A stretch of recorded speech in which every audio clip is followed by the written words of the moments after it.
Tema de salud en México y vi que se resaltaba la palabra iatrogenia, de la que ya hemos hablado. Normalmente el eczema o semantema iatro lo vemos como sufijo. Por ejemplo, tenemos la palabra foniatría, es la curación de la voz.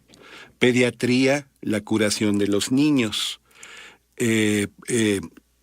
En psiquiatría, la curación de la mente, originalmente es el alma, ya sabemos. Fisiatría, curación por medios físicos. Geriatría. Geriatría, de las personas mayores. Bariatría, una palabra que yo leí hace 30 años, dije, ¿y eso qué es? Me acuerdo, iba a alguno de mis centros de trabajo, los dos estaban en Torreón Jardín, toda la mañana trabajaba en el Americano, Colegio Americano, toda la tarde en la Pereira. Y era el mismo camino durante años, y me acuerdo que un consultorio ahí en Torreón Jardín decía médico cirujano bariatra, y dije, ¿y eso qué es? Es la curación de las enfermedades asociadas al sobrepeso y a la obesidad. Bueno, atría significa curación. Ya sabemos que hay que hacer la paradiástole, se pueden usar como sinónimos los verbos curar, aliviar, sanar. Recuerdo así muy rápidamente el significado etimológico. Aliviar es volver leve, disminuir una molestia, aminorar un sufrimiento, quitar algo de la carga que te agobia, te alivianas. Aquí en México inventamos alivianar, pero es la misma idea de volver liviana o leve, más bien, una situación que oprime. Que hasta se sacó una canción, ¿te acuerdas? ¿Qué le dijo Jesús a Lázaro? Aliviánate, aliviánate. Sí, y aparte tenemos curar. Curar es brindar cuidados. Ya hemos dicho, por ejemplo, que aparte de los cuidados estrictamente médicos, pues hay cuidados artísticos, hay curadores de arte que mantienen en buenas condiciones las piezas artísticas, lo que se exhibe en un museo. Y hay muchos tipos de curar. Y tenemos el verbo sanar, que tiene dos significados, rapidísimo, recuperar la salud o ayudar a otras personas o seres a recuperar su salud. Hasta los mismos médicos en el habla cotidiana usan indistintamente estos tres vocablos, estos tres infinitivos, y es válido.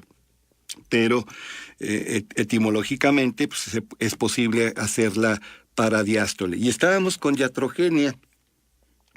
Y te digo, atría pues es un sufijo, la parte final de un término, la última parte de un vocablo, eso es un sufijo, pero también aparece, por ejemplo, en iatrogenia, que es lo que acabo de leer aquí en la revista que vi en Grem, y génesis es origen, principio, comienzo, también puede entenderse en ciertos contextos como desarrollo. Y iatro se aplica a lo médico, a la intervención de un médico. Debo decir, en este caso desafortunada, los males iatrogénicos, o simplemente llamados ya iatrogenias, son las consecuencias adversas para el paciente por un error médico, puede ser negligencia médica, puede ser descuido del personal médico. A mí me ha llamado la atención, Sí. discúlpame que Sí. te interrumpa, Toño, porque me parece hasta cierto punto como una contradicción, ¿sí? Hablar de, si vemos el origen etimológico de la palabra, bueno, estrictamente sería el origen de la curación. Sí. Pero aquí es al revés, es el origen del error de esa curación, ¿no? O un mal se sobreentiende que se originó en el curador. Exacto. Eso sería la iatrogenia. Sí, porque ahí sería responsabilidad del curador, del médico en este caso. Y ciertamente el profesional médico, nos consta, predomina la gente capaz, la gente entregada, claro, que hace de su profesiona un apostolado y busca el beneficio de las personas que les consultan. No me cabe la menor duda. Yo me preguntaba si iatrogenia no sería un oxímoron, es decir, una contradicción en sí misma. Fíjate, la palabra oxí significa en este caso ligero, moron significa pesado. Entonces un oxímoron es un vocablo que sus componentes se contradicen. Sus elementos son antitéticos. Luz oscura, por ejemplo. Revolucionario institucional, no me meto en problemas. Eso es un oxímoron. También ya lo había dicho hace meses, que ciertamente hay que evitar lo que entendemos por iatrogenia, pero debemos también procurar evitar hasta donde nos sea posible y revisar con conciencia la didactogenia. Entendiendo por didactogenia, pues los efectos adversos, los resultados perniciosos en la persona que recibe el trabajo educativo de un profesional en este caso de la educación. ¿Cuántas personas no pierden la biofilia, esto es, el amor por la vida, porque han estado en contacto prolongado, funesto, con, entre comillas, formadores, educadores, profesores, maestros, que en lugar de construir a la persona, lesionan su autoestima y acaban con su biofilia. La iatrogenia es pésima, la didactogenia también es pésima. Hay que evitar esto. Fíjate, Juan, ahorita que estábamos con las etimologías, alguien me preguntaba que ¿por qué el miedo a quedarse sin aparato celular, sin teléfono celular, perdón por el anglicismo, ahora el smartphone, el celular inteligente, el teléfono inteligente, se le llama nomofobia? Si noma, significa norma o regla.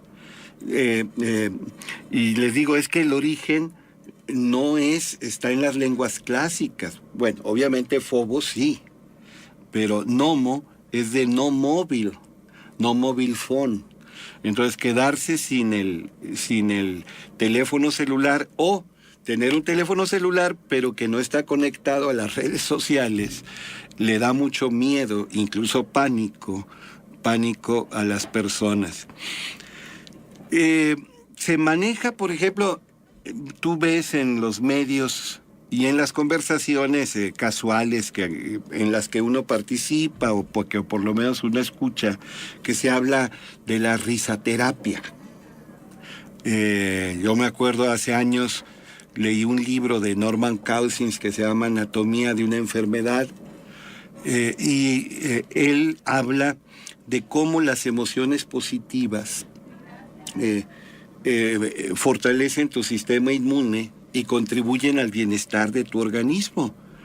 Te permiten enfrentar en mejores condiciones, con mayor probabilidad de restablecimiento, pues agresores, virus, bacterias, gérmenes de todo tipo, y también restablecerte, por ejemplo, de lesiones y traumas. A eso de las emociones positivas y en particular las que se asocian con la risa, últimamente le llaman risaterapia. El término correcto es geloterapia. Gelo es hilaridad, es risa, es la geloterapia. Y ya que estamos aquí... nada más un paréntesis, sí. Recordar a Patch Adams, ¿verdad? Que fue, digamos, sí, el precursor precisamente de esta geloterapia y que hay una película excelente de Robin Williams donde personifica a Patch Adams, a este médico, y que por cierto estuvo aquí en Torreón hace algunos años. Nosotros transmitimos en el TEC de Monterrey su presentación.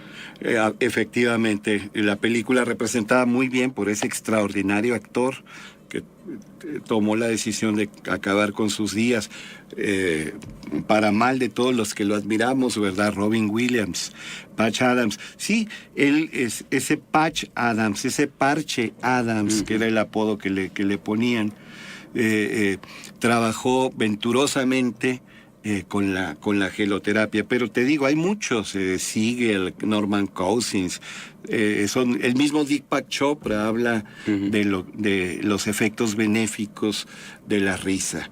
Y valga la divagación, ¿te acuerdas, mi querido Juan, que en alguna ocasión en este mismo espacio hablamos de que siendo lenguajes tan diferentes, el cine y la literatura, es tremendamente difícil encontrar una película que esté a la altura de una magnífica obra literaria?